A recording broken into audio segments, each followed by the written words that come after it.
வணக்கம். நீங்க ஒரு பிசினஸ் ஆரம்பிக்கிறீங்கன்னா அதுக்கு ஒரு இன்ஜின் வேணும் இல்லையா? அந்த இன்ஜின் தான் வருவாய், அதாவது ரெவென்யூ.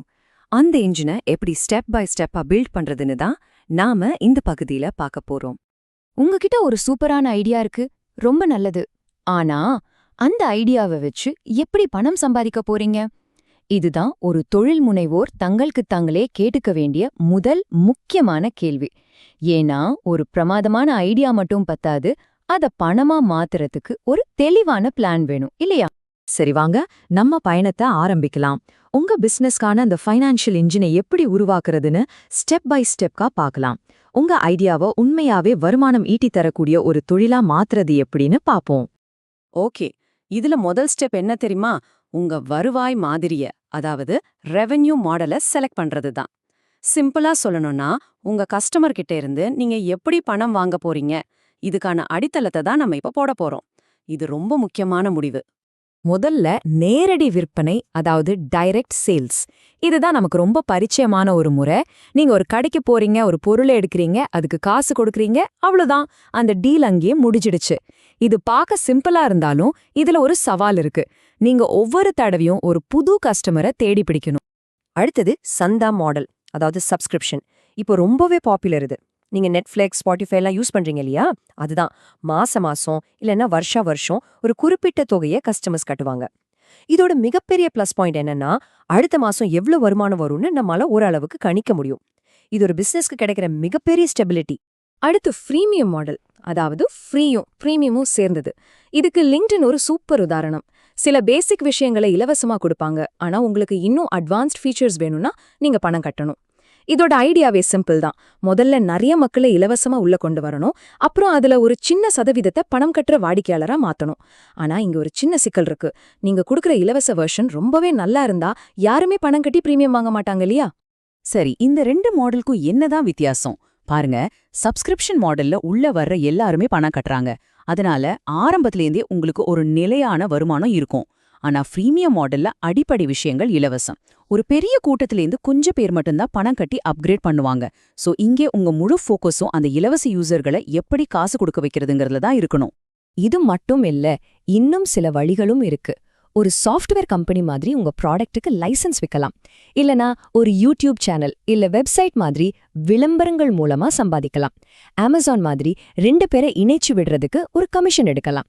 இல்லனா ஒரு கன்சல்டன்ட் மாதிரி உங்க நேயத்துக்கும் அறிவுக்கும் சார்ஜ் பண்ணலாம். இப்படி பல வழிகள் இருக்கு. ஓகே, இப்போ உங்களுக்கு என்ன வருவாய் மாடல் வேணும்னு ஒரு ஐடியா கிடைச்சிருக்கும். இப்போ அடுத்த ஸ்டெப்புக்கு போலாம். அதாவது உங்க ப்ராடக்ட்டுக்கு என்ன விலை வைக்கிறது, கஸ்டமர்ஸ் கிட்ட இருந்து அந்த பணத்தை எப்படி வசூலிக்கிறது. உங்க கஸ்டமர் உங்களுக்கு எப்படி பணம் கொடுக்க போறாங்க? 4 பொதுவான வழிகள் இருக்கு. 1, ஒரே தடவையில பணத்தை வாங்கிட்டு பொருளை கொடுத்துடுறது. 2வது, மாசம் இல்லனா வருஷம் ஆட்டோமேட்டிக்கா பணம் எடுத்துக்கிறது.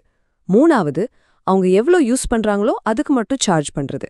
4வது, பேசிக், பிரீமியம்னு வெவ்வேறு வசதிகளுக்கு வெவ்வேறு விலை வைக்கிறது. இதுல எது உங்க பிசினஸுக்கு செட் ஆகும்? சரி, விலையை எப்படி முடிவு பண்றது? அதுக்கு 3 முக்கியமான உத்திகள் இருக்கு. முதல்ல வேல்யூ பேஸ்ட், அதாவது உங்க பொருள் கஸ்டமருக்கு எவ்வளவு மதிப்பு கொடுக்குதோ அந்த மதிப்புக்கு விலை வைக்கிறது, ஐபோன் மாதிரி. 2வது காஸ்ட் பிளஸ், சிம்பிளா ஒரு பொருளை செய்யறதுக்கு எவ்வளோ செலவாகுதோ அதோட உங்க லாபத்தையும் சேர்த்து விலை வைக்கிறது. 3வது காம்படிட்டிவ், உங்க போட்டியாளர்கள் என்ன விலை விற்கிறாங்களோ அதை ஒட்டிய உங்க விலையும் நிர்ணயிக்கிறது. ஓ, இன்னொரு விஷயத்தையும் மறந்துடாதீங்க, அதுதான் டைனமிக் பிரைசிங். நீங்க ஊபர் புக் பண்ணும்போதோ இல்ல ஃப்ளைட் டிக்கெட் வாங்கும்போதோ கவனிச்சிருப்பீங்க, விலை மாறிக்கிட்டே இருக்கும். தேவைக்கேத்த மாதிரி விலைய அப்பப்போ மாத்துறது தான் இது. இது ஒரு அட்வான்ஸ்டு டெக்னிக். சூப்பர். இப்போ உங்க இன்ஜின் ஸ்டார்ட் ஆகி ஓட ஆரம்பிச்சிடுச்சு. அடுத்து என்ன? அந்த இன்ஜினுக்கு இன்னும் கொஞ்சம் பெட்ரோல் ஊத்தி அதோட வேகத்தை எப்படி அதிகப்படுத்துறதுன்னு பார்க்கலாம். அதாவது உங்க வருவாயை எப்படி வளர்க்கிறது, அதிகப்படுத்துறதுன்னு பார்ப்போம். இதுல முதல் படி உங்க பணம் எங்கிருந்து வருதுன்னு சரியா புரிஞ்சுக்கிறது தான். உதாரணத்துக்கு இந்த சார்ட்டை பாருங்க. எங்க தயாரிப்பு ஏ மூலமா மட்டும் 50% வருமானம் வருது. அப்போ என்ன அர்த்தம்? உங்க கவனம், உங்க உழைப்பு, உங்க முதலீடு எல்லாமே அந்த தயாரிப்பு ஏ மேலதான் அதிகமா இருக்கணும். ஏற்கனவே இருக்கிற உங்க வாடிக்கையாளர்கள் கிட்ட இருந்து இன்னும் அதிக வருமானம் பார்க்க 2 அருமையான வழிகள் இருக்கு. 1, அப்செல்லிங், அதாவது ஒருத்தர் உங்ககிட்ட ஒரு பொருள் வாங்க வராருன்னா அவரை அதை விட கொஞ்சம் விலை அதிகமான இன்னும் பெட்டரான வெர்ஷனை வாங்க வைக்கிறது. இன்னொன்னு கிராஸ் செல்லிங். ஒரு ஃபோன் வாங்குறவங்க கிட்ட அதுக்கு பொருத்தமான ஒரு கவரையும் ஹெட்செட்டையும் சேர்த்து விக்கிறது மாதிரி. இங்கதான் ஒரு ரொம்ப முக்கியமான கான்செப்ட் வருது. அது பேரு customer life time value, CLV. அப்படின்னா என்ன? ஒரு கஸ்டமர் இன்னைக்கு ஒரு தடவை வாங்குறது முக்கியம் இல்ல. அவர் தம் வாழ்நாள் முழுக்க உங்ககிட்ட இருந்து மொத்தமா எவ்ளோ வாங்குவார் அப்படிங்கறதுதான் கணக்கு.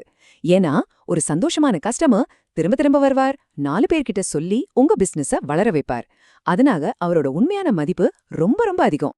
சரி, இப்ப ஒரு முக்கியமான விஷயத்த ஞாபகம் வச்சுக்கணும். நாம இவ்ளோ நேரம் பேசின இந்த வருவாய் மாடல், விலை நிர்ணயம் எல்லாமே ஒரு அனுமானம்தான். அதாவது நாமளா இப்படி வேலை செய்யும்னு நினைக்கிறோம். அது நிஜமாவே வேலை செய்தான்னு மார்க்கெட்ல டெஸ்ட் பண்ணி பார்க்கணும். நம்ம இன்ஜினை அப்பப்போ டயக்னாஸ்டிக் செக் பண்ற மாதிரி. அதனால நீங்க உங்களை நீங்களே கேட்டுக்க வேண்டிய ஒரு கேள்வி இதுதான்.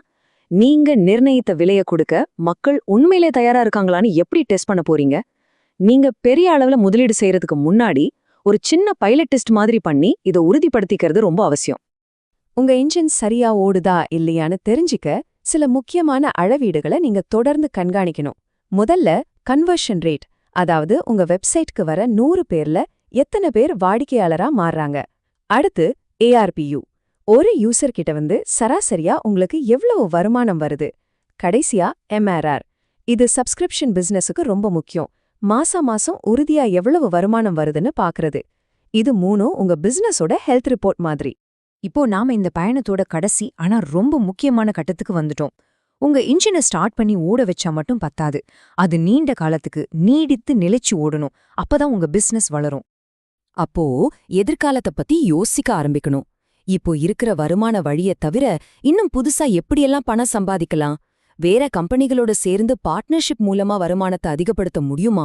ரொம்ப முக்கியமா, உங்க பிசினஸ் 10 மடங்கு வளரும்போது உங்க வருவாய் வழியாலையும் அந்த வளர்ச்சிக்கு ஈடு கொடுக்க முடியுமா? இதையெல்லாம் இப்பவே பிளான் பண்ணணும்.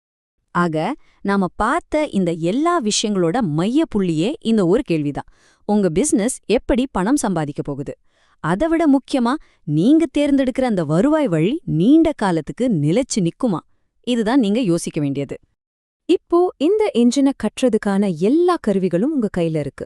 உங்களோட ஐடியாவை மனசுல வச்சுக்கிட்டு யோசிங்க. உங்க பிசினஸ்க்கு எது ரொம்ப நிலையான, நீண்ட காலத்துக்கு வருமானம் தரக்கூடிய வழி யோசிச்சு பாருங்க.